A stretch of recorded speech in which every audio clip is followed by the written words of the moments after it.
আসসালামু আলাইকুম। আজকে রান্না করেছি মুরগির গোশ। এখন দেখাবো প্রস্তুত প্রণালী। কোথাও যাবেন না, আমার সঙ্গে থাকুন। চেষ্টা করতে দিয়েছি গোশ ভালো করে ধুয়ে নিচ্ছি। এলাচ বেটে দিব, দারচিনি আর লবঙ্গ দিয়ে দিয়েছি আর তেজপাতা।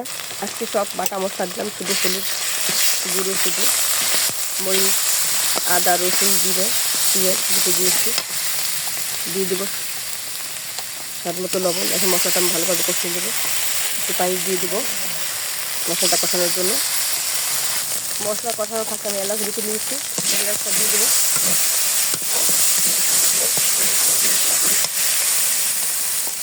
গোশ আলু দিয়ে দেবো।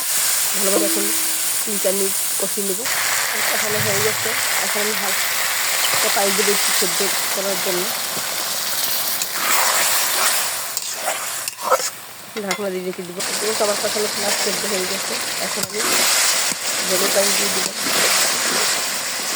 আজকে গোশের টেস্টটা অন্যরকম আসবে, স্বাদটা, যেহেতু সব বাটা মশলা। গ্রামটা অন্যরকম আসছে, কালারটা অন্যরকম। আমরা বাঙালি, শুধু খাবারের স্বাদ খুঁজি, কোনটা খেতে ভালো, কীভাবে রান্না করলে ভালো লাগবে। ঝোলের পানি আমি দিয়ে দিয়েছি।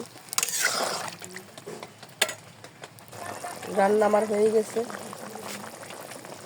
এলাচ পেঁয়াজ বেটে এলাচ আর দারচিনি বেটে দিয়েছি। আজকে সব কিছুই বেটে দিয়েছি। আর এখানে দিয়েছি টেস্টি সল্ট 1/2 চামচ। এখন 1 মিনিট নেড়ে নামিয়ে দেবো জাল দিয়ে।